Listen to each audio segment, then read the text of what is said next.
So guys, what if godlike Naruto became Dragon Slayer and human among devils in high school DxD movie? It was a strange day for certain members from the three factions, including other factions such as the yokai faction. Sometime after the incident that happened in the underworld, Issei Hyodo, the Oppai dragon, disgusting, even got himself a new body after his old one died during the said incident. They were all minding their own business and were having fun with their duties and free time, until they suddenly got teleported to a strange, but beautiful room that was big enough to fit them in. The room that they currently occupied was painted with a white color, with decent decorations placed all over, ranging from portraits of famous figures to a large flat-screen plasma TV fixed on a wall. There were chairs and sofas that looked comfortable enough to relax on. There was even a kitchen that was there to allow them to eat if they felt hungry. All in all, it was a decent room. The people that were teleported there were Rias, Sona, their peerage, the four Mao with Grayfia, Gabriel and Michael, Azazel, the Valley team, the Kyoto yokai leader and her daughter, Ophis, Ravel and Irina. They were all wondering what the heck is going on, except Ophis who had the perfect poker face. Valley. What are you doing here? Issei asked his rival, who just smirks. I should ask you the same thing, Issei Hyodo, but I believe you don't know the answer to that, Valley replied to the perverted idiot. What did you say, you bastard? Issei yelled, much to Rias' dismay to his stupidity and hot-headedness. Hello, Albion, Diedrich greeted his eternal rival. Diedrich greeted back the white heavenly dragon. Issei, calm down, we're all on the same boat, Rias said in a calm tone. Oh, it's Rias-tan. Come here and give Oni-chan a hug, Searzek said in a childish manner, much to Grayfia's annoyance.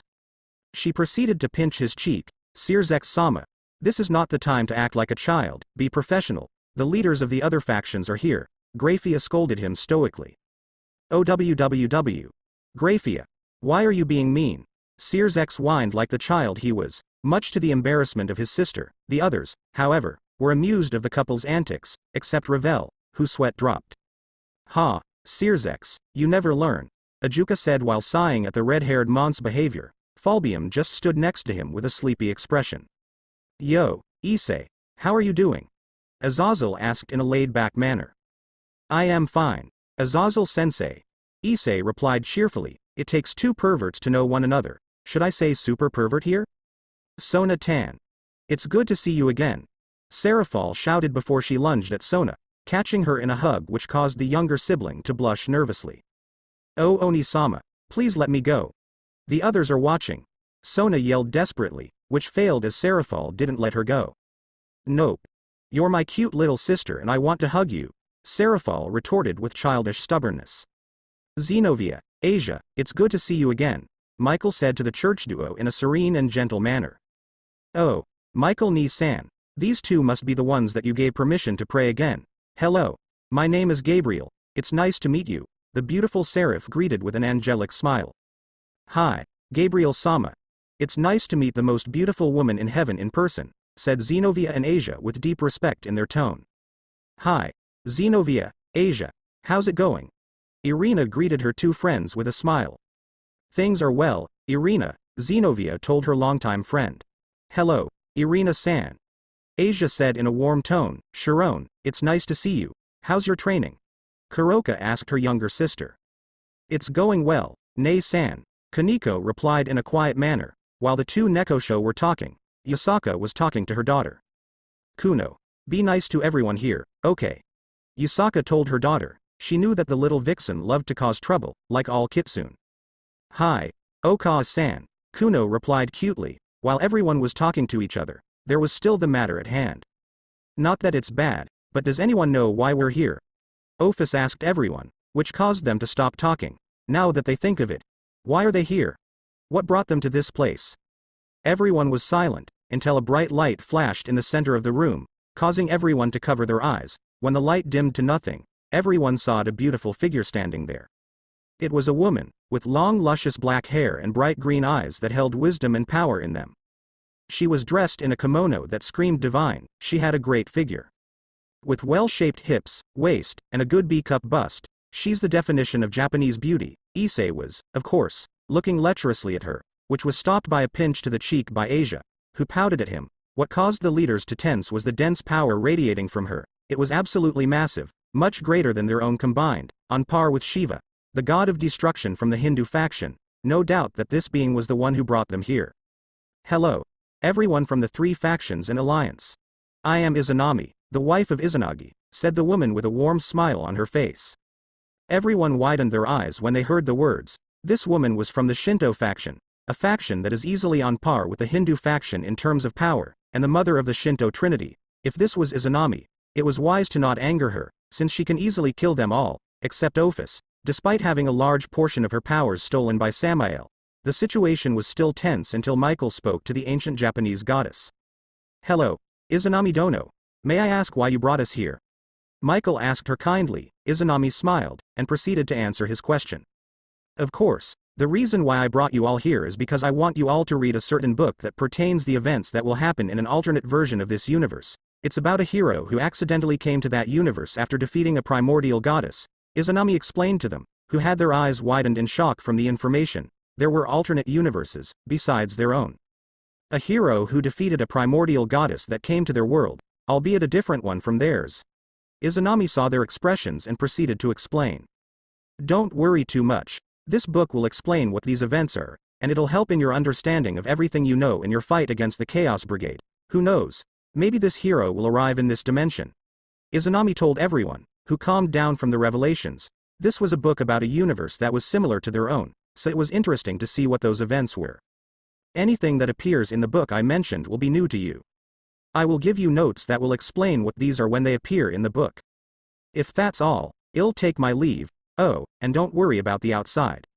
You'll all go back at the same time before coming here, Izanami told them before materializing the aforementioned book, and handed it to Gabriel, who thanked the goddess. Before leaving, she turned to Seraphal. Seraphal-san, I advise you to read and listen to the book attentively. This hero will become very important to only you in the future. Perhaps hell appear to you in your universe, explained Izanami before she disappeared in a bright light. The blue-eyed Mahu Shouju had a curious expression on her face while contemplating Izanami's words. The hero in this story will become important to me. This is interesting, thought Seraphal excitedly. After Izanami's departure, everybody gathered around Gabriel while sitting on the chairs and sofas near, with Issei having his harem, Rias, Akeno, Asia, Kaneko, Ravel, Irina, Zenobia, and strangely Tsubasa, sitting or standing next to him. Rosweiss and Kiba were sitting next to the Opie dragon. After getting into good positions, Gabriel proceeded to ask if someone would like to read the book first. So who would like to read first? Asked the seraph kindly. Sirzex rose his hand. I'll read first, Gabriel Dono, Sirzex said in a normal tone. Gabriel gave the book to him, in which he read the title, Naruto the Human Among Devils. A human among devils, an interesting name for the title, Ajuka commented. A human that was among devil kind? That was something strange. Sirzex thought so as well before proceeding to read. Chapter 1, Prologue, Sirzex said before reading. Two unrelenting forces fought against each other in a never-ending struggle to try and gain the upper hand. Neither one wanting to lose to the other. The first among these forces was Naruto Uzumaki. A young 17-year-old boy that wore a golden flaming jacket on top of his black bodysuit he wore underneath it. His hair was aflame like golden fire, and on top of the golden cloak was black circles on the shoulders and 9 magatama lined up in a square on his back underneath a strange circular design. On his stomach was a golden circle with a black circle inside of it. He wore golden sandals with armored tops. On his forehead was a golden headband with a stylish leaf on it. Over the top of his eyes he had orange pigmentation, and his eyes were colored golden with cross pupils. His skin wasn't glowing, the only non-glowing thing, and it was a shade with a light tan. On Naruto's right palm was the circle that represented the white sun, and on his left palm was the symbol that showed a black crescent moon. So this is the hero of the story, huh? And he's only 17 years old. Doesn't his first name mean fishcake? Azazel commented on Naruto's name, which caused everyone to chuckle at the meaning. Yes, but it also means maelstrom. I wonder what he looks like from the description we got. Ajuka said, before the flat-screen TV came to life to show a picture of who Naruto was and what he looked like. Everyone saw the picture, and they had their eyes widened at what they saw. Naruto was exactly what the book said. Every woman in the room, except Issei's harem, Ophis, and Grayfia, blushed at the close-up picture of Naruto, especially Seraphal, who was the brightest in the room due to the color of her face. He's so handsome, so this is the one that will become important to me, the cheerful girl said with red cheeks at the handsome boy that looked divine in his appearance. I can't wait to meet him in the future, Seraphal said in a quiet tone. Oni-sama, Sona said upon seeing her sister behaving like that for quite possibly the first time. This was surprising to everyone who knew her, including her sister. Okawa-san, that boy looks awesome, Kuno told her mother, who agreed with her. Yes, he does, sweetie, Yasaka replied, while looking at the admittedly awesome boy on the TV.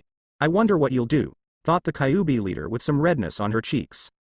Looks like Serafal got a crush, Falbium commented on his friend's behavior, which caused her to blush brighter. Foul tan. Serafal yelled with an embarrassed look. That boy looks powerful and delicious, nya, Kuroka commented while licking her fingers seductively, which caused the Valley team to roll their eyes. Kuroka-san, said LaFay in a frustrated tone. What's wrong, cat? Tired of the Opie dragon? Baku teased, causing the black-haired Nekosho to shoot him a glare. Shut up, Baku. Kuroka retorted irritably. Originally, he had only the white sun until his opponent had killed his partner in this battle, and he had been gifted with his friends half of the power as well that had been gifted to them separately. His friend is dead? Asked Gabriel with a sad tone. It seems so, Gabriel-chan, Michael told his sister solemnly. Behind his back were 9 floating black balls that were so inky black that it was like looking into a never-ending abyss. In his hand was a 10th black orb, named the Truth-Seeking Balls, and he was thrusting it towards his target. Truth-Seeking Ball? What's that? Asked Azazel with curiosity. The moment he asked that question, a bright light appeared in the room, and when it dimmed down, a piece of paper was there on one of the tables. Ajuka picked it up and read what was on it. The Truth-Seeking Ball, or Gudadama, is a specialized technique that only a few certain people can use. These black orbs are capable of shifting into makeshift weapons and armor according to the user's will. This technique is extremely destructive, capable of destroying a full-sized mountain range by its explosive force alone. Everyone widened their eyes from this, an attack that could wipe out an entire mountain range. Ajuka continued reading the note. This technique can also be charged up to have the power to destroy and recreate planets with ease. What? Now that got everybody's attention, including Ophis. This technique could easily destroy the planet and recreate it. Not even Great Red was capable of that, and Issei demonstrated that by boosting the borrowed power to its full power, which destroyed a part of the underworld. From the note, the Gudadama can easily destroy planets. Impossible, said Sona with shock apparent on her face. Nobody on their world was capable of physically destroying Earth, but this boy showed that he could from what the note said. The most dangerous aspect of this technique is that it can negate every type of attack that is not infused with senjutsu. If the technique touches anything that is not infused with senjutsu, the object, living or not, will be erased completely from existence. Regardless of durability, regeneration, or immortality. They move at an extreme speed and can be controlled at a certain range. But their attack range is infinite. They can also be used to make the Sword of Nunoboko, a weapon that can easily destroy and recreate planets on a whim. The only way to defend against it is to use senjutsu-type attacks or be a Gudadama user yourself, which is impossible for anyone except a select few. Furthermore, only the versions of senjutsu from Naruto-san's dimension can affect them. Any other versions of senjutsu from outside his dimension will be rendered useless. Ajuka finished with a pale look on his face after reaching the end of the note. Everyone, including Ophis, widened their eyes in sheer fear. If what the note said was true, this technique could easily kill anyone, including Great Red, by just touching it. Whoever had it would have been the strongest existence, no contest. That's insane, Searzek said with shock. It's like the power of destruction, only it's much more powerful. It's like the Baal's power of destruction, but it can't be defended against unless you use senjutsu, which only a few can use, Ria said with fear in her eyes. A technique like the Gudadama as a cheat code. So our type of senjutsu won't work, huh, Kuroka said grimly. Fortunately, only a few select people can use it, and Naruto-san here is using it for good reasons, Michael said, which everyone agreed on. Yes, please continue reading, Searzek-sama, Grayfia said while Searzek continued reading. His opponent was a woman older than himself. She was Kaguya Otsutsuki. And she was a woman with soft, delicate features that were befitting of royalty. She had milky white skin without any flaws visible at all. And a slim and slender figure. The rest was unknown. Since over her figure, she wore a bulky transitional Heim-style kimono with large sleeves with magatama going down the front of the white kimono at the edges on the sleeves. Her eyes were pure white without any pupils and her eyebrows were cut short as a sign of royalty. In the middle of her forehead was a third eye that was colored red with rings around the pupil. On each ring were 3 magatama as well. Her long hair reached so far down that it was twice the length of her entire body, and sticking out of her head were two long horns shaped like rabbit ears with points. So that's Kaguya, huh? She's definitely a beautiful princess, an extremely powerful one, mused Azazel after he got a good look at the alien goddess. I agree, she has an ethereal and mysterious beauty to her. Seraphal and Gabriel gave their opinions on Kaguya. Rabbit ears, commented Kaneko upon seeing the horns on Kaguya's head. Above Kaguya was a moon-sized and growing truth-seeking ball. Oh my, that's bigger than our moon. LaFaze shouted in shock and fear. Yes, and it's still growing beyond that size shown, Ajuka said. Oh hell no, you don't. Naruto shouted as he moved quicker than lightning itself and appeared in front of her with his truth-seeking ball forming white blades around the edges of it. He was thrusting towards Kaguya, and she reabsorbed her own truth-seeking ball and formed a portal behind her. She escaped through the use of the portal, and Naruto followed right after her into the void. In an instant, the two of them were once again facing each other in a new dimension. Bone spikes erupted from her back yet again, and Naruto got only a quick look around him as he dodged an all-killing ash bone that erupted from the palm of her hand and tried to murder him. All-killing ash bone? Valley asked curiously. I believe we'll see what it does as we read on, Azazel answered the silver-haired boy. The new area around them was nothing but colors, endless and joyous colors that ranged from everything he could think of. The entire place was a stretch of colors for endless miles. Like looking through an ever-changing scenery, Naruto saw that there was ground. And he flew towards the ground and slammed onto it with enough force to shatter it and make a resounding boom that echoed endlessly through the area. Naruto looked up at Kaguya, before he sprung from the ground and slammed his fist into her gut. Her eyes widened as a hole appeared where her gut was, spinning upside down. He kicked her in the chin and sent her flying into the never-ending void of colors, if that made sense. There in the dimensional gap, Ophis said with slightly widened eyes, if both Naruto and Kaguya were in the dimensional gap, then that means they'll meet. Please keep reading, Sears Dono, they must have attracted Great Red's attention, Gabriel said to the red-haired Lucifer, who complied with her request. Come on guys, give me a helping hand, Naruto called out as golden energy exploded out of his body. The giant form of a giant nine-tailed fox with similar black markings around his energy body appeared around Naruto. With him being located floating in the middle of the giant energy fox's head, the torso of the fox was humanoid in nature, and so were its clawed hands. Naruto crouched, making the fox crouch with him, and the both of them shot off towards Kaguya as she healed rapidly from having her gut blown open. She glared down at him as he approached her, but both of them were surprised when a roar was heard. Mother, look, there's Great Red, Kuno told her mother with excitement and awe. Yes, Kuno, that's the apocalypse dragon from the Revelations in the Bible. I wonder what will happen now that he's there, Yasaka inquired to her daughter. Great Red, someday, he'll defeat you, Valley muttered to himself when he saw the strongest existence. Heading towards both of them was a giant red dragon. The dragon was red-colored obviously, and it had a thick body with a long neck that stretched to 100 meters long or more. On its snout was a great and sharp horn, and it had glowing gold eyes. It seemed to be heading towards them, but Kaguya only sent it an annoyed look as she pointed her palm at the creature. A single bone spike shot at the creature, and it didn't even try to avoid being hit by the minuscule ash bone that soared at it. Kaguya smirked when the all-killing ash bone struck its target. Like the name suggests, the all-killing ash bone did just what its name suggested. One hit was all it took to kill anything that lived. It was an instant kill technique unique to her that would destroy any living thing that it struck at a molecular level, and then leave behind only the ash from the destroyed molecules that had made up the being's structure that was struck with her technique. Even now, the great dragon creature was being turned into ash and dying off.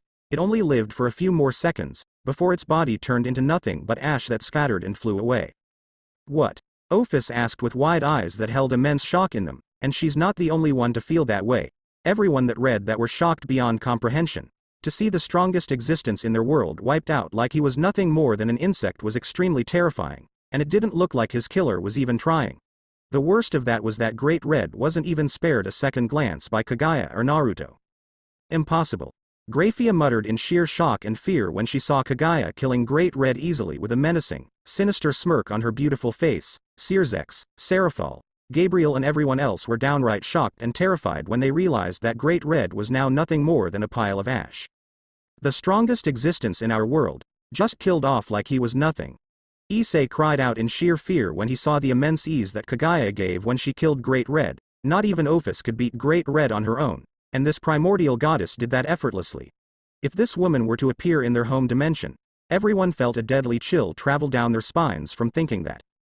The good news is that Naruto-san is the only one that can easily match her. Let's hope that he can defeat her. Circex told everyone in order to calm them down. Lucifer was right. Naruto was practically the only one that can match Kaguya, so he had a very good chance of sealing her away. Seraphal couldn't help but worry about the blonde-haired boy that she knew was going to be a significant other to her later on in this book, but didn't say anything so that she can cheer him on. Once everyone was calm, Circex continued reading. Kaguya smirked at that. Before Naruto appeared in front of her already in mid-spin, he hooked his arm around her neck, before he held his other hand out and changed the shape of one of his truth-seeking balls into handcuffs. They wrapped around her wrists, and Naruto let go of her for a second before he placed his hands on her breasts. What? Everybody except Issei asked that in a deadpan tone, finding that last sentence ridiculous and weird. Issei, however, was crying anime tears, grumbling things like lucky bastard. And damn it. Seraphal puffed her cheeks in jealousy while Michael and Gabriel were clueless to the scene they saw, as usual. Okay. Moving on, Rossweiss said to keep things on track. The second his hands touched her boobs, she moaned for a brief moment, before her eyes widened when her third eye started to close against her will. She started to fly up into the sky as the entire dimension that they were in started to send huge chunks of rock and earth up towards her. Even clouds rushed towards her. Her body grew in size, turning into a huge creature with a single eye and 10 tails, before she became more like wood and screamed in pain as the rock and energy started to collect at her body and quickly form a huge moon around her, consisting of all of the nearby rock that was surrounding their newest battlegrounds. He's sealing her away. Ajuka exclaimed with wide eyes. He didn't believe his eyes when he saw the blonde defeating the alien mere seconds after the latter decimated the Apocalypse Dragon with sheer ease. It was mind-blowing to say the least. That moon is huge. It's bigger than our moon. LaFay said with awe in her tone. Indeed, little sister. Arthur agreed with his little sister. He was also amazed with how these two immensely powerful beings were fighting against each other, with the blonde sealing away the unstoppable alien goddess. Naru-tan. Seraphal was relieved to see the blonde-haired boy okay after he was able to seal Kaguya away into a huge moon. Out of the moon 9 sources of energy started to collect and take 9 different shapes under the giant moon above them. Naruto dropped down to the ground and smiled to himself when the giant creatures were finished forming. Every single creature being about 200 or more meters long in the body, and all of them towering over him. Naruto was panting only a little, and both symbols on his hands had vanished, showing that he had defeated Kaguya once and for all. The first creature was a giant brown raccoon dog with blue marking covering its body, black rings around its eyes, and golden eyes with 4 pointed eyes. Behind it was a single bulging tail. This was Shukaku, the one-tailed raccoon dog. The next creature was a giant cat covered from head to toe in blue and black flames with both a golden eye and a green eye. It had 2 long and thin tails of blue flames shooting from its rear. This was Matabi, the two-tailed cat. The third giant creature had no back legs, and was covered in a gray turtle shell with 3 huge shrimp tails sticking out from its back. This was Isobu, the 3-tailed turtle, another ally of his. Next was a 4-tailed and red-furred giant ape with bone spikes coming out of its back and going down its tails. It had 2 large fangs sticking from its mouth. This was Son Goku, the 4-tailed monkey. Holy shit. They're huge. Azazel exclaimed with shock upon seeing the 9-tailed beasts. Oh my, that's a Nekomata. It's huge, Kuroka said upon seeing Matabi. Nei-san. Kaneko also was shocked upon seeing the 2-tailed beast. A Nekomata of that size was impossible to find, so it's amazing to find one that exists. A giant monkey, wow. Baku exclaimed with awe in his voice. These 9 beings are bigger than the Midgard serpent of the 5 dragon kings. Next was a giant white horse with the head of a dolphin and 5 tails coming out from behind it. This was Kakuyo, the 5-tailed dolphin horse, and next to this creature was a giant white slug with tiny human arms and 6 tails coming out of its rear. This unique creature was Seiken, the 6-tailed slug. Next to it, standing in tail order in the circle, was a giant beetle creature that was mostly green with glowing yellow eyes. It had a horn on its head, and it had 6 wings and a single tail. This was Chome, the 7-tailed beetle and one of the stronger tailed beasts. Next was a giant light purple ox-like creature with bulky humanoid hands with a hunked back. No legs, and 8 octopus legs sticking out of where legs would be. This was Gyuki, the 8-tailed ox, Ox Stopus, the second strongest of the 9-tailed beasts. Finally, the strongest of the beasts was Kurama, his own friend. a giant orange fox with long rabbit-like ears like Kaguya and 9 long tails behind it. Naruto smiled at all of them, before he turned serious and looked at them all with sad eyes. Okawa-sama. That Kyuubi is huge. Kuno told her mother with childlike awe. You're right, Kuno, I never seen a Kyuubi of that size. Yusaka shared her daughter's feelings. In front of them was a being that was larger than the other 8 that were close to it. Shukaku, Matabi, Isobu, Sun, Kakuyo, Seiken, Chome, Gyuki, Kurama, you all know what I have to do now, don't you? Naruto asked as he looked around, and he got nods from them all. They were all more than likely trapped inside of this strange place for who knows how long, and it would be best for them if they returned into him. Should they be in him, then upon his death they would be returned to their home world.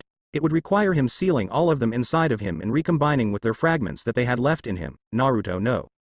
They wouldn't like being sealed, but inside of him they would have each other, so hopefully it wouldn't be too bad until he could find a way back and release them. The glow on his body died down to reveal a black and orange ripped up tracksuit. And his hair became less spiky and flame-like, and became the normal golden color. His eyes turned back to blue, and 3 bars marks on his cheeks turned into whisker marks. His right sleeve was mostly gone, showing a fishnet armor undershirt underneath it. Naruto's ripped tracksuit having the zipper down halfway to his stomach. Naruto closed his eyes and placed his hands into the same seal that he had used a few times before when either resealing Kurama the first time after.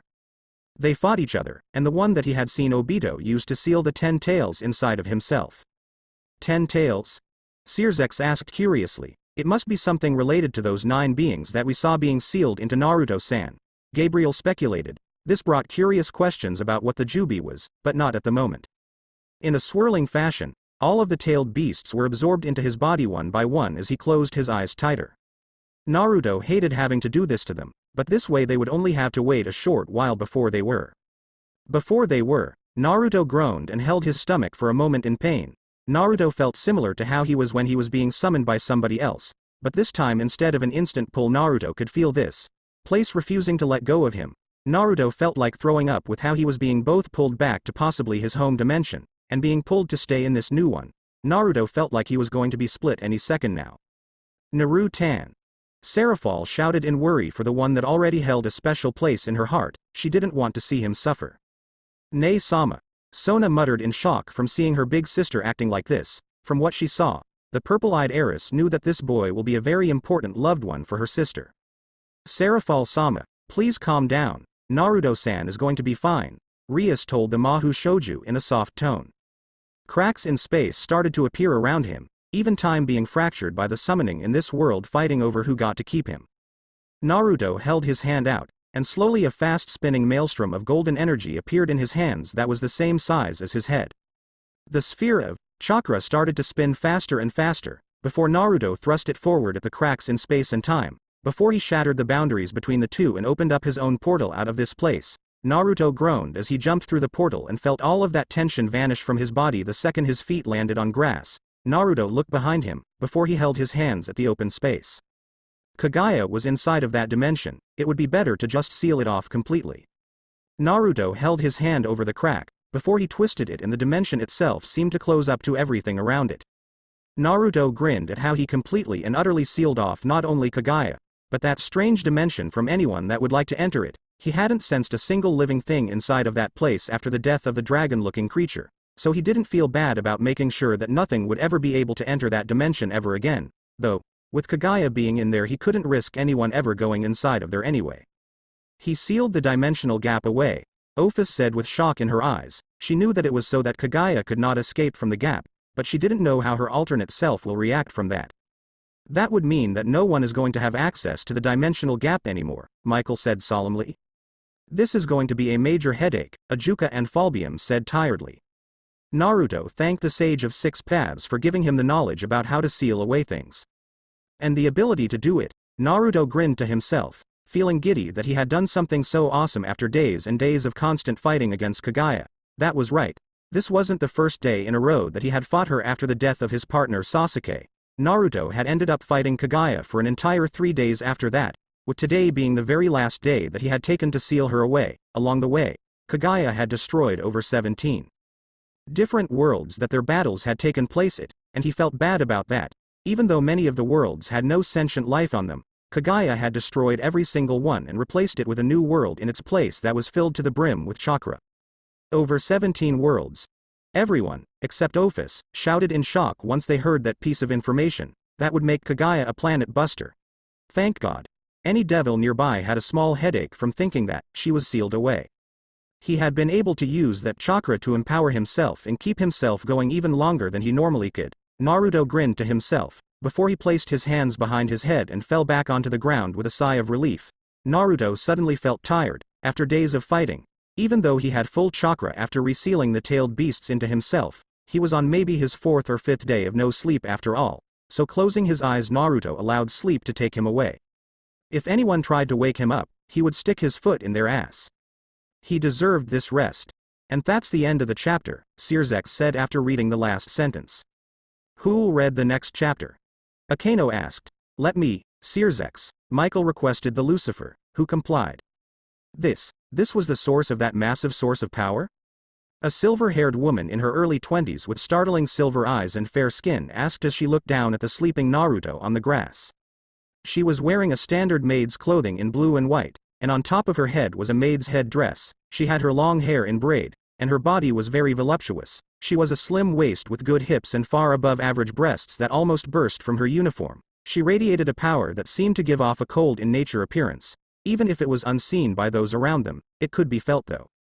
Hey, look, it's you, Grayfia, Sirzex said in a cheerful tone. Grayfia just nodded to her husband's comment. She speculated that her alternate self was there to check out the power surge that Naruto gave out when he came to the alternate underworld. This was Grayfia Lucifuge, and 3 days ago, there had been a massive power surge that echoed through the entire underworld that had come from this area. The power was so massive that it had been felt from thousands and thousands of miles away before it lowered down to something less noticeable. Yet, nobody would forget what the power had felt like in the slightest. The power was completely human. What? Everyone shouted out in shock from that sentence. They believed that Naruto was a demigod or a member of another powerful race, but a human. That would mean that Naruto was practically the strongest existence that was completely human, who was from one of the weaker races. Guess that was wrong, huh? We always thought that humans were a weak race, but now that belief is now biting us in the back, Ajuka said. Here was a human that could easily wipe all of them out in an instant. It would be best to never piss Naruto off, unless you had a death wish. There was a human with more power than anything she had ever felt before. And his body was in front of her, sleeping on the ground in torn clothes. His body was unknowingly suppressing most of his power from being sensed, but those sensitive to this would be able to tell this was the source of the power right away. This human, one of the weaker races, had more power than even herself on her best day by a long shot, and it was so amazingly potent, it was so focused in his body, that she believed that if he should release it all at one point then not even she would escape the range of his power unscathed. That was not good, not in the slightest. Well, he did defeated the one that killed the strongest existence of our world, so it would make sense that he's much stronger than all of us combined at our full power, Azazel said ominously. Everyone, even Ophis, agreed with the fallen angel's comment. Since Naruto was practically a god in human form, he could never be turned into an angel or devil. She frowned for a moment when she looked at the boy, who seemed to be 17 or so years old. When she had been 17, she had not been even a fraction of the strength that she had felt coming from him. That alone stated how high his potential was, and normally that would be a great thing, if this boy could be reincarnated. She seriously doubted that this boy could be turned. He was simply too powerful. It was possible this boy was some form of Buddha or minor god, recently turned into such after attaining a state of enlightenment. Gods and Buddhas were immune to the transforming process of the evil peace system that had been created by devils to boost their own numbers. Not to mention, the more powerful the person and the more their potential, the more they were worth. With the pure power this boy had currently, and the amazing potential that he had for the future, she doubted that anything but a mutated queen coming from the peerage of a Satan would be able to turn him into a devil, and even that wouldn't work if he was a god or a Buddha instead of a human like she believed at first. Impossible. From what we read, it's absolutely impossible to turn Naruto-san into an angel or devil.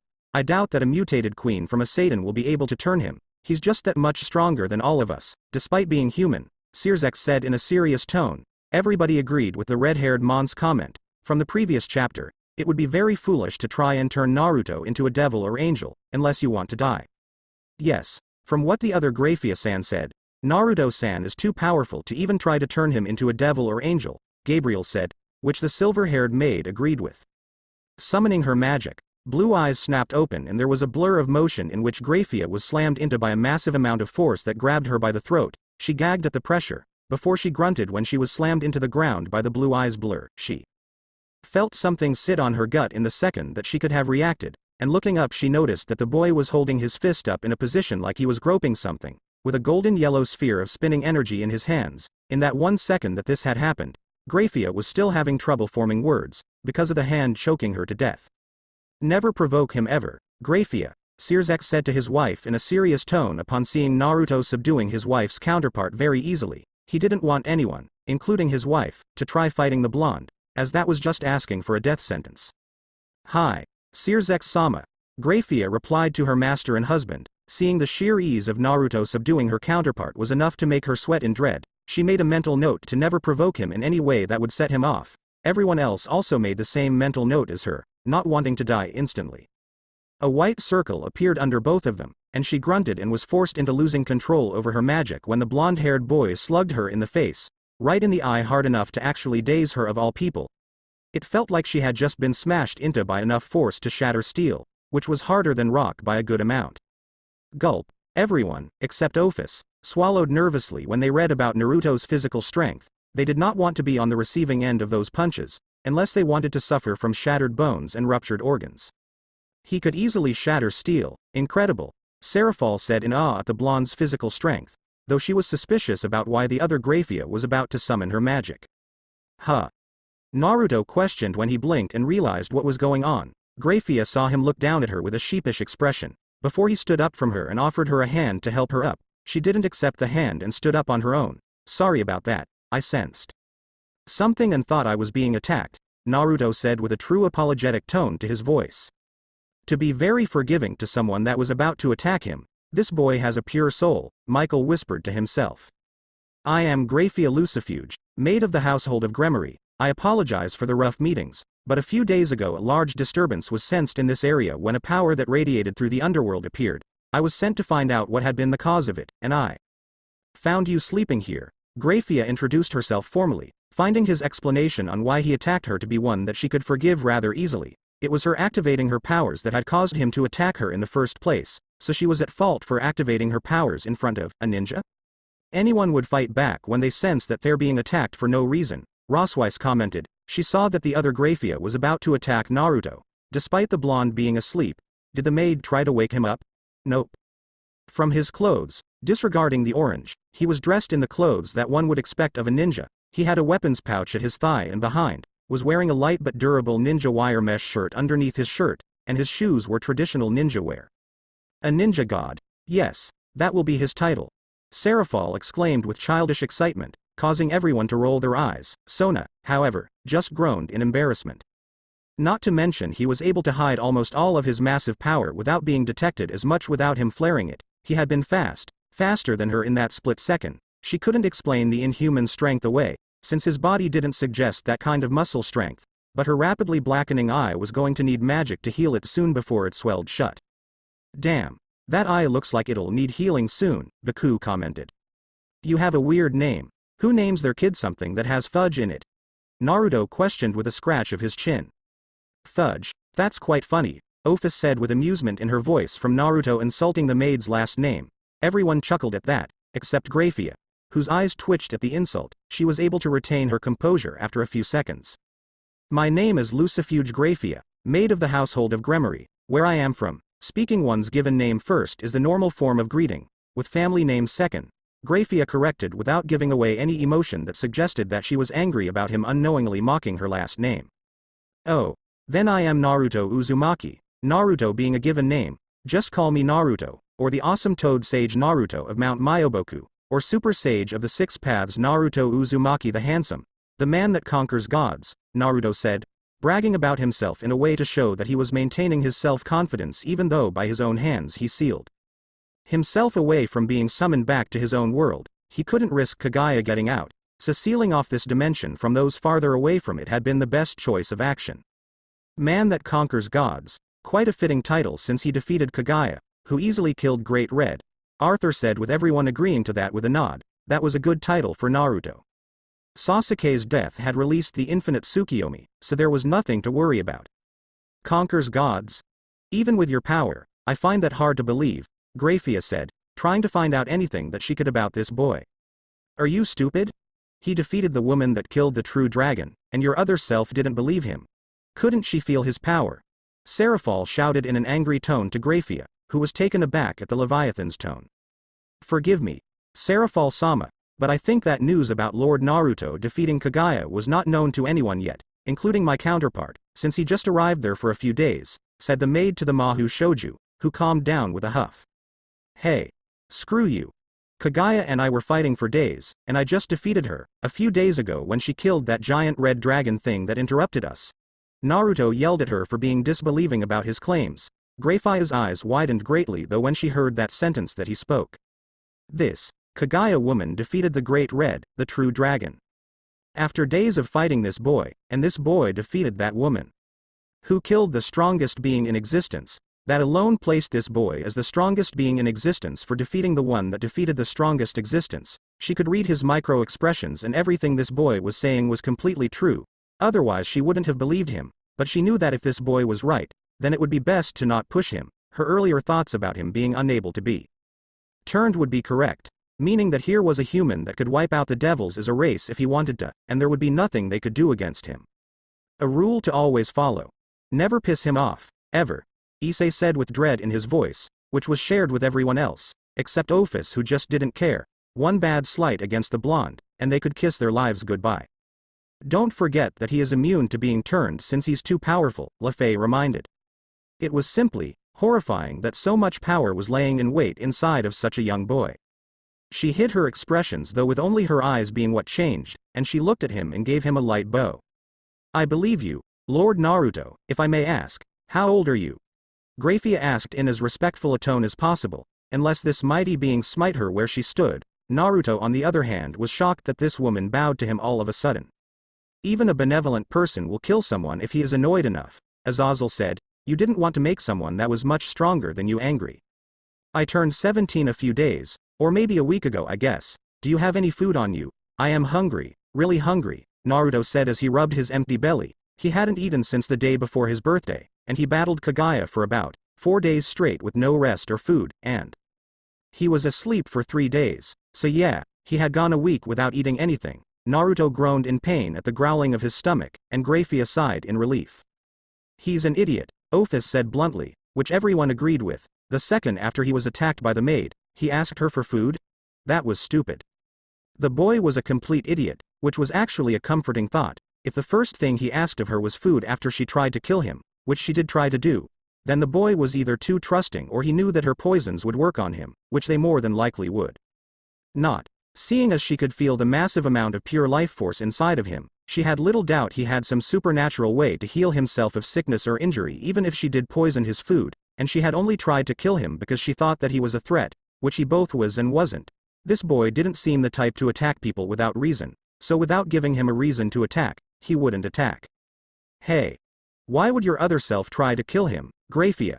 Seraphol demanded with a sharp glare that actually intimidated the silver-haired maid. Grayfia always knew that Seraphol was stronger than her. After their fight for the title of Leviathan, Sona was shocked at her sister's anger, never seeing this pissed off before, even when it concerned her. I am sorry, Seraphol-sama, but my other self thought that he was a threat, Grayfia said in order to calm down the blue-eyed girl, but that just made her angier. You couldn't wake him up and ask him whether he was a threat or not? Seraphol asked harshly, making the maid flinch. And no, I haven't though of that, Grayfia said in a low voice. Of course, you didn't. That's why everyone has misconceptions of devils. That's why I'll always protect Naruto whether he's attacked for no good reason when he comes to our dimension, just like your other self had. Seraphol vowed in determination. She then proceeded to turn Michael and asked him to continue reading, and the current god complied. Everyone was shocked at Seraphol's outburst. It must be because Seraphol was developing romantic feelings for Naruto, even when she hadn't met him yet in person. Come with me, I will take you to the Grayfia said. Before Naruto lifted his arm up and shoved it into the ground and pulled out a large bug the size of his fist. Naruto sat down on the ground and closed his eyes as sand pooled into his lap and formed a bowl. He clenched his fist and the sand turned into rock. Naruto held his hand over the bowl and blue flame erupted from his palm and roasted the earth bowl until all that remained was a bowl that was made out of some sort of strange blue crystal. Naruto held his hand over the bowl as he formed a seal with it, and water started to fill up the bowl. He placed the bug inside of the bowl, before he started to heat up the water. He made those things out of thin air, amazing. Ajuka said in awe at the display of Naruto's powers. Everyone, except Office, who only raised an eyebrow, was also in awe upon seeing him create water and fire out of nowhere. He was literally a super god in every way. Grayfia watched as he super speed heated the water and the bug inside of the water.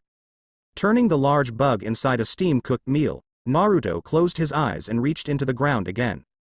Before he pulled out a few more insects and inserted them into the superheated water, which was taking on a yellowish brothy color, Naruto grimaced as he looked at the steamed bug stew that he had been taught how to make by Ma when he had been training as a sage.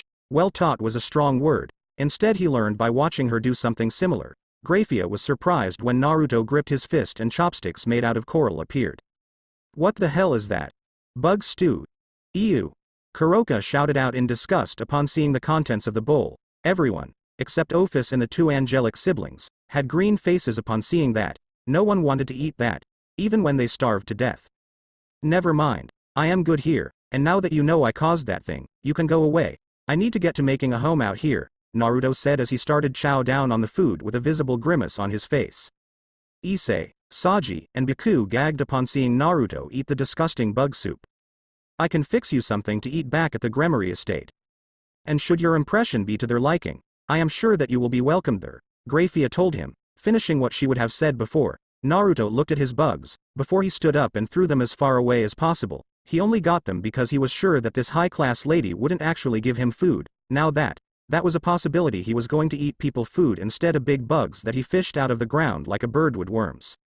Looks like Naruto-san is going to meet our family, Oni-sama, Ria said with shock. The strongest existence was about to meet her family. Indeed, Rias, Sirzex replied with a cheerful, but wary tone. He hoped that his other self didn't piss off Naruto. What kind of weird name is Gremory anyway? Oh well, they have good food, right, like ramen? Naruto asked with a grin on his face, and Grayfia looked at Naruto for a second, before she nodded lightly without making a comment against him mocking others. She had a feeling that he was the blunt type that didn't care who you were, or your status. If he wanted to say something, then he was going to speak his mind. That's true. He does look like the person that doesn't give a shit about status or who people are, Azazel said with a chuckle. Everyone, except Office and Rosweiss, also chuckled with his comment. Naruto did look and act like the kind of person who would speak what was in his head, and no one would comment against him. What did you accept when you're up against a broken-ass character that could wipe you out instantly with no effort? She had the feeling she should never introduce him to her husband. For some reason she could see the two of them getting along way too well. It was always the strongest ones that had the weirdest quirks of all. How could you say that, Grayfia-chan? I am perfectly normal.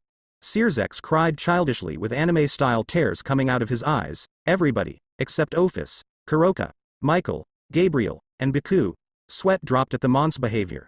Two of them were laughing at the Lucifer's behavior. One of them was indifferent to it, and the other two were just plain clueless to the ordeal. Even Falbium was indifferent to Sirzek's idiotic display. Normal, my ass. More like stupid and retarded, really. Idiot. Office said bluntly, causing the Lucifer to cry harder at the way the former dragon god said it. Grayfia got annoyed with Sirzex and proceeded to pinch his cheek, which only caused him to cry louder. But in pain, Michael ignored the stupid idiot and continued reading. Yes, ramen can be served. Shall we get going?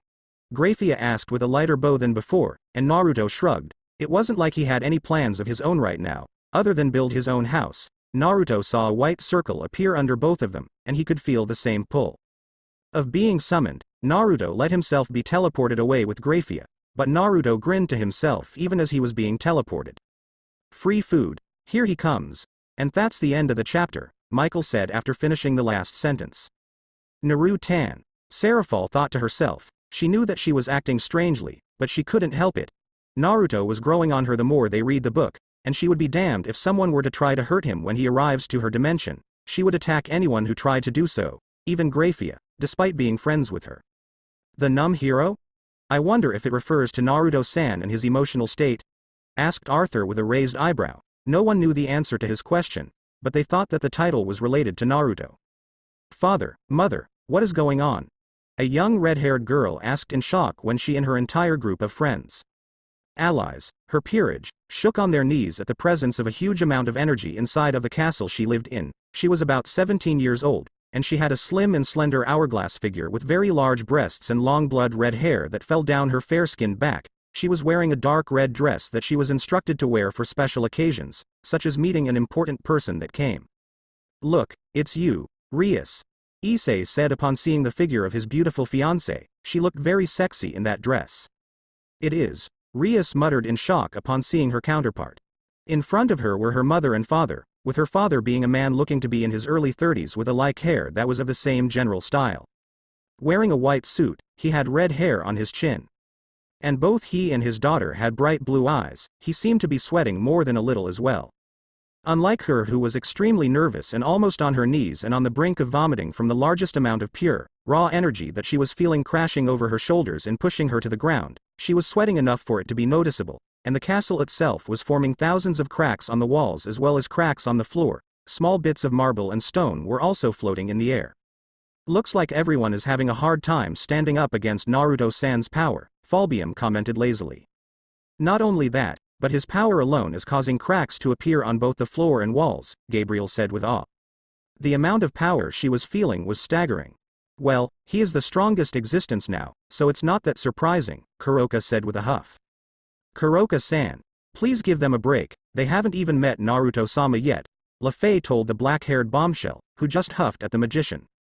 Her mother was the only one that seemed to be immune to this power. Though she was frozen stiff like a statue, she looked exactly like her daughter, but her hair was a light brown color, with her eyes being purple. She wore a delicate white dress, but she wasn't moving much, stopping herself from wasting her energy from fighting against this power that was in their castle.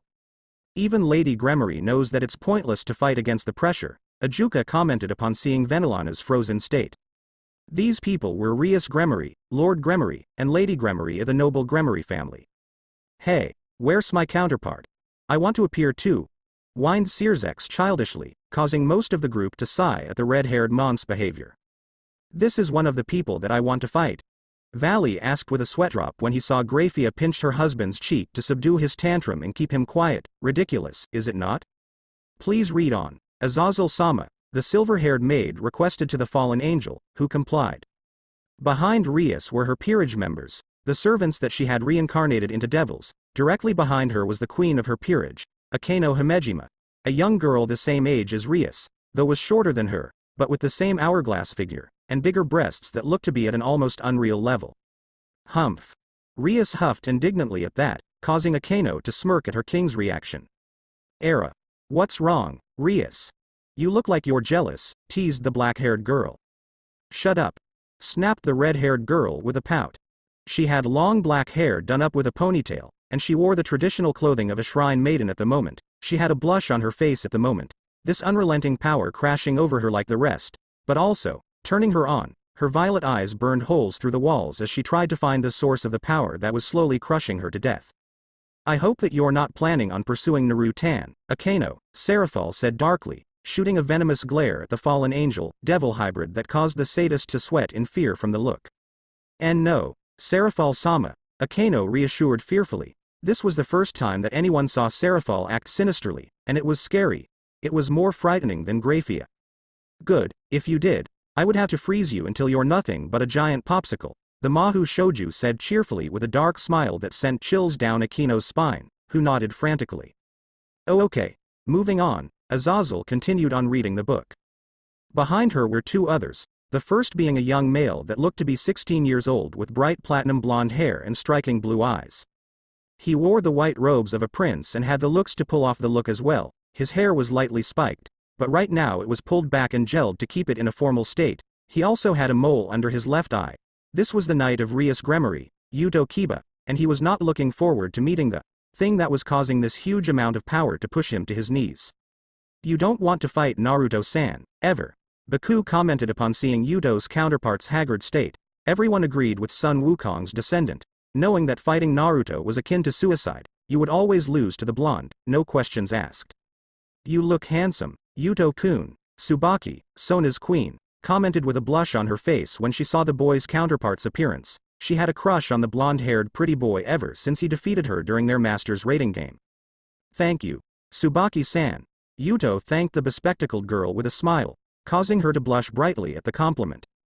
The last person was a young girl of 15, that looked shorter than normal, She had neck-length white hair with the sides of her bangs going down to her shoulders, with a black cat clip on her hair. She had bright yellow eyes, and she wore a yellow dress that went down her petite body and fell down to her knees. She was the least endowed, only being maybe a B cup, and her skin was the fairest of the females in the room. She was sweating and gasping like the others, but she was on her hands and knees with her blue and white stripped panties showing lightly. She was the most affected by the extremely heavy aura of power that was in the area. This was Kaneko Tiju, the rook of Rias Gremory. So, Kaneko-san is the most affected by Naruto-san's aura, Lafay commented, pitying the white-haired Nekosho. It would seem so, since she's on her hands and knees, her brother commented. We have a guest here today. He is a very powerful human. And from what we have learned, he doesn't seem to know that he releases so much power. He is eating right now, but when he is done, I had requested to meet with him, Lord Gremory said with a grimace, while the others looked completely shocked that a human was releasing this much power without meaning to. Not only that, but there was a human in a castle filled to the brim with devils. That enough was a cause for concern that a human was in the underworld with this much power, and hadn't been taken out by something attracted to this power.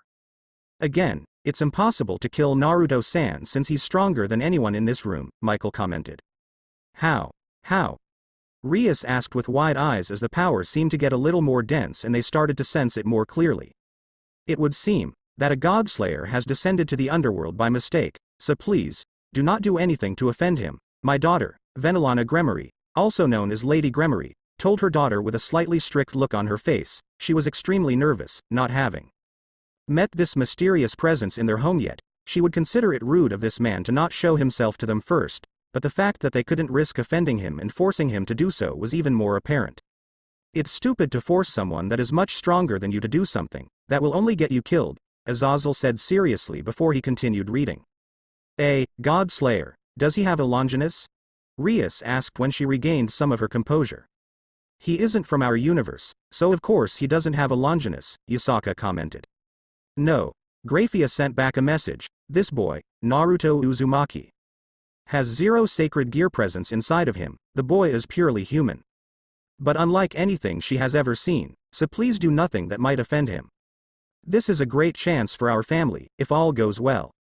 I will cancel the engagement between you and Riser and move it to this Naruto Uzumaki. The child of a godslayer will be worth more for our race than the union between the Gremory and the Phoenix, Lord Gremory told her with a thoughtful expression, and Rias was both shocked and pissed off at the same time. She was already stuck in one loveless engagement that she had been arguing against for years, and for 1 second, she had the hope to be free of a loveless marriage. Wait a minute. This takes place while Rias was still engaged with Riser, Issei said with wide eyes. Everyone was speechless at this. Things would change if Rias was engaged with Naruto. Seraphal, however, narrowed her eyes at this, but kept silent. You expect me to, You expect me to get married to some old man? Rias asked, before she fell to her knees when the power got even closer to them. On the contrary, Naruto Uzumaki is the same age as you, 17 years old. Grayfia's exact message is this: Lord Gremory, upon my discovery of the cause of the power pulse, I have discovered a boy of 17 years old that has conquered a god. He is powerful, but stupid with a quick temper. He will no doubt be curious about meeting you. And then she commented on how he was stupid again. Lord Gremory said with a slightly amused look to his face at this little bit of information about the powerful boy's idiocy. He had to admit, he was both fearful and excited to meet this boy. Naruto-san is kind of stupid, that much is certain from the last chapter, Arthur commented. The doors to the room opened quickly and slammed into the walls, and soon they all looked towards the source of the power, and were surprised when they saw the form of this Naruto Uzumaki, in his battle-torn clothes as he walked through the room while patting his stomach. Grayfia was right next to him as he walked, and he had a huge grin on his face. Okay, that was good ramen. I give it like 3 stars. It wasn't much when compared to the old Mon's ramen, but it was sure filling. Yo, Naruto said as he looked at all of the fancy people in the room kneeling on the ground in front of him, panting and looking like they were going to pass out at any moment now. He looks happy, now that he's got his fill, Kuno commented shyly. Yes, although he seems to be oblivious to the fact that he's still releasing his energy, which is causing Rias-sama and the group to look like they're about to lose conscientiousness, Rosswise said. Lord Naruto, can you please hold back your energy? Ever since you entered the castle, you have been releasing large amounts of power. A civilized conversation cannot take place like this, Grayfia told him with a neutral tone to her voice, getting a blink from Naruto. He seems to realize it now. Valley said with a sweat drop at the blonde's obliviousness. I've been doing. Oh. Sorry. I was using my chakra to feel around the castle. Whoops. Sorry about that. Naruto said as the immense pressure in the room vanished completely as it was sucked back inside of Naruto. The others took their first breaths since he had entered the room. Showing just how strange Grayfia was for being able to stand next to him with only a light amount of sweat on her forehead, even she was affected by the powerful energy that came from Naruto, just not to the same extent as everyone else that felt that energy pushing them down to the ground. It seems that anyone that is near Naruto-kun must have at least Mao-level power to not be affected by his power, Kuroka commented, seeing that Grayfia was the least affected from being in Naruto's presence while he was releasing his power. That is all right, young man. I am Lord Gremory started, before he noticed that Naruto was looking at him. Sorry, but you look a lot like my mom. She had red hair like that too, and she had really soft and girly features like you. Are you some kind of pretty boy or something? Naruto asked, and Lady Gremory sent her husband an amused look when he actually spluttered in shock at the bold statement. Rias covered her mouth to hide her giggles at the statement, while the others in the room were just shocked that a godslayer was acting so, not cool or wise, like a disrespectful teenager, which he was. Most of the people in the room chuckled at Naruto's statement to Lord Gremory. It was amusing to see the Gremory head splutter in shock from the blonde's frankness. He called him a pretty boy, ha! Baku snorted in laughter. Lord Naruto, that is Lord and Lady Gremory, the masters of this estate. The young red-haired lady is Lady Rias. Please show them respect, Grayfia requested of him politely, but Naruto waved a hand at her. That's impossible. We all know that Naruto-san will speak his mind bluntly and that he doesn't give a crap about rank and status, Searsex explained. Nah. I am good. I don't show people respect if they don't earn it. Rank doesn't mean crap to me. That is why you are Gramps Tomato, and you are Granny Coco, and you are Cherry Girl, Naruto said as he dubbed the Gremorys in the room with insulting nicknames, shocking them all at just how well he used their hair colors against them, from red and brown to tomato and cherry to cocoa brown. It was strange that somebody so disrespectful was appearing before them. Bawahahahaha. Baku, Kuroka, and Azazel laughed uncontrollably when they heard the nicknames that he gave to the Gremorys. Hell, even Seraphol was laughing with them. It was very funny to hear Naruto giving them insulting nicknames without a care in the world. Cherry Girl, ha. Hey, Valley and Arthur chuckled at the nickname that Rias got, which made sense due to her hair color.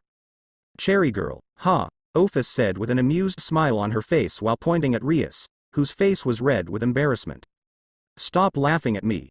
Rias cried with anime tears coming from her eyes. This got sweat drops from everyone else that wasn't laughing at the nicknames that Naruto gave to Rias and her parents. Sorry. Well, calm down now, Azazel said after calming down from his laughing episode. Everyone settled down for a few minutes before they continued on with the story. As I said before, Naruto-san doesn't care that he's being disrespectful, he will speak his mind, Searsex reminded after chuckling from the insulting nicknames. Granny, I assure you, I am not old enough to be called as such, Venelana stated as she placed her hand over her large chest, where her heart would be, and testified to how she was not old. She may not look old, but she's still older than she looks, Arthur commented. Cherry Girl? Rias asked as she looked at her hair, before she remembered the stem of hair that she affectionately called her ahoge.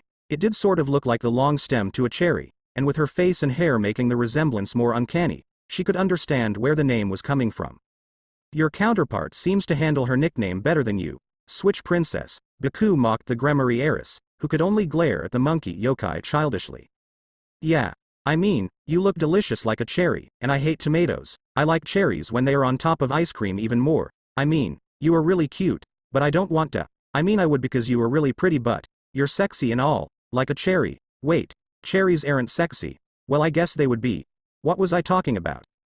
Naruto asked after ranting to himself, after getting nervous when talking to a really cute girl. Everyone was looking at him like he was stupid, but Rias was the first person that recovered from it. It seems that Naruto-san is trying to compliment you, Rias-san, Gabriel commented, who blushed at the seraph's praise. He's rambling, though, Kuroka said with a snicker. How I look delicious, like a cherry, Rias told him, kind of dumbstruck by this entire thing. Right. You also kind of remind me of my mom. She has really red hair and was a total babe. Not that I want to do my mom or anything. I mean she is dead anyway like my dad so, sorry. I've never met anyone as pretty as you that wasn't a hooker or a slut. Are you a Naruto started to ask. Before he stopped himself from finishing that sentence, Rias actually giggled into her hand again at how awkward he was being around her, and Naruto laughed at himself moments later. You know, it's kind of cute to see Naruto-san ramble on while talking to others, Yusaka commented, which everyone agreed with. Well, thank you for the compliment. Can I just call you Naruto? Rias asked with a smile on her face, and her parents looked at her with wide eyes. How could she ruin things with a powerful man like this by showing such disrespect in front of him like so? I don't think that Naruto-san cares about using honorifics, Akeno commented. Huh. Sure. Everyone calls me that anyway, or dead last, or idiot, but yeah, you can call me Naruto. I guess I have to call you Rias now. Who are those weird and sweaty people behind you? Are they your peerage thingy or something that Granny Grayfia tried to explain to me? Naruto asked, getting a twitch from Grayfia. Apparently she hadn't heard this one yet, or she was annoyed that she was being called a granny. She was able to regain her composure after a few seconds, though. The peerage behind Rias was shocked at what they were hearing, and they were also shocked at the blatant disrespect that the strongest queen of the underworld was getting. Granny, ha, Ophis snorted with dry amusement at the nickname that Grayfia got, who twitched. Most of the people in the room had amused smiles on their faces from hearing Grayfia being called a granny. The woman herself regained her composure after a few seconds with a sigh. As much as this is amusing, I was wondering something. Where do you hail from? Lord Gremory asked, placing the attention onto himself. Naruto pointed to himself, getting a nod from Lord Gremory, before Naruto grinned. You know, around. I don't really know how to explain it. Pa was good at, Naruto said, before he was interrupted by the pretty boy. Naruto-san called you a pretty boy, Kiba, Issei said with an amused smirk, causing Yuto to blush from embarrassment. Pa. Didn't you say your dad was dead when you were rambling? Yuto asked with a raised eyebrow. Huh. Did I? Yeah, my dad's dead. Pa is the toad that taught me senjutsu and helped me master it at Mount Myoboku. Well, Ma did too, but she mostly made me eat bugs to adjust to the life of a toad sage, Naruto explained, and the white-haired girl behind Yuto was visibly shaking at the mention of senjutsu. Naruto shrugged it off as nothing, before he thought about something for a second, and with a wide grin on his face he looked at Lord Gremory. Hey, if it isn't too much to ask, do you mind if I stay here for a while? I kind of want to sleep in a real bed right now, Naruto pleaded lightly with his hands clapped together, one eye closed as he gave one of his trademarked grins. So, he knows how to use senjutsu, specifically his version, Kuroka commented seriously. Everyone had serious faces upon hearing that Naruto had mastered his dimensions version of senjutsu. It was interesting to learn about different variations of senjutsu from other universes. Yes, and it seems that he's asking father if he could stay at the Gremory mansion for a while, Sirzex said with a raised eyebrow. The Lucifer wondered what his family's response to Naruto's request would be. What? Every single person, besides the trembling white-haired girl, asked at the same time at the bold request. Wow. What a lame reaction, Valley commented dryly. Yeah, I mean, I don't have anywhere else to go, and I promise that I will return the favor. Anything you want, if I can do it, just let me stay for a while. Naruto continued, and Lord Gremory actually smiled at this. He got up and walked over towards Naruto and stood in front of the shorter male, before he extended his hand at Naruto. Naruto took the hand and started to shake it, taking that as a sign that he was being accepted into their home for now. I wonder what kind of favor Lord Gremory will ask of Naruto-san. Lafay asked curiously. Sirzex and Rias also wondered about the kind of favor that their father would request of Naruto. You are welcome here from now on. It would be wrong of me to kick my daughter's new fiancé out of my home, Lord Gremory said with a charming smile. But Naruto froze at this and started to sweat. Rias palmed her forehead at this and looked very annoyed, while Venelon looked towards Rias with a nod of approval, telling her not to make a scene about this. What? Some of the members of the group shouted in shock upon hearing about Lord Gremory's request. Seraphal, however, had a frown on her face upon hearing this information. That would mean that Lady Rias will be engaged with Lord Naruto instead with Lord Riser, Grayfia commented with wide eyes. Rias was shocked. That would mean that she didn't need to fight Riser in a raiding game. However, would her counterpart still meet Issei? Naruto did say that he would do anything if he could do it. Huh. Naruto shouted in shock. Even Naruto-kun is shocked too, Kuroka commented.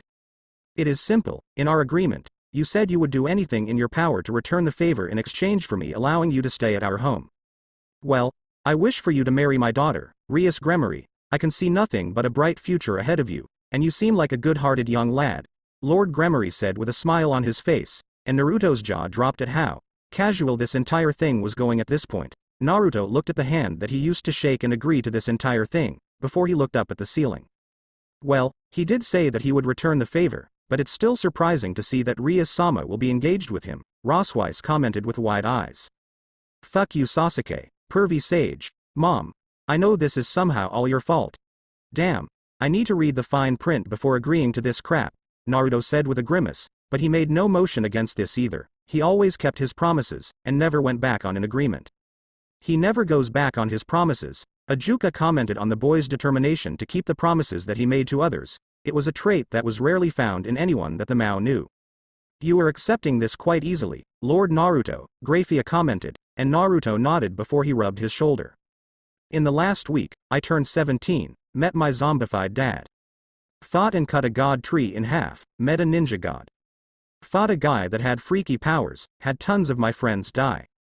Lost my best friend, teacher, and past love interest, and sealed away another god. I have had a busy week, honestly, I think I am still numb right now, Naruto said, referring to how he felt on the inside. Right now he felt numb to the world. He had lost everything, but he didn't really feel it. He was pretty sure that when all of this truly hit him, then he would feel it, but right now, he was just numb to everything, setting his default personality to adjust to it.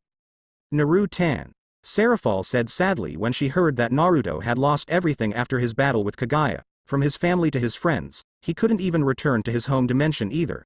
Most of the people in the group felt pity for the blonde. To lose everything dear to you was a fate that he did not deserve. That's so sad, Kuno said with teary eyes. Even Lafay was crying with her.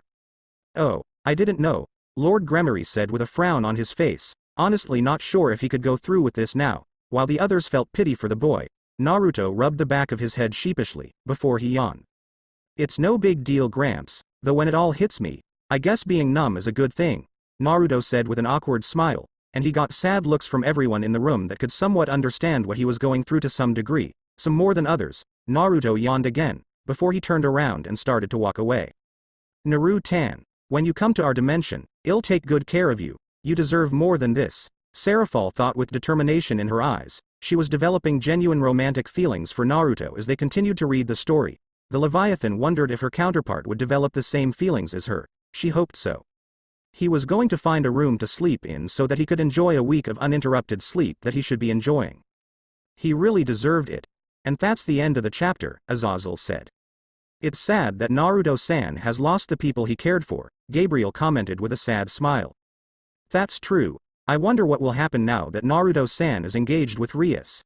Azazel questioned, which caused Seraphol to shoot a discreet glare at Rias, who felt a chill down her spine for some reason. We might find out in the next chapter. So, who's going to read next? The fallen angel asked, before he saw Gabriel raise her hand. Ill-read, Azazel, the buxom angel said, who took the book from the mad scientist's hands. Thanks for watching.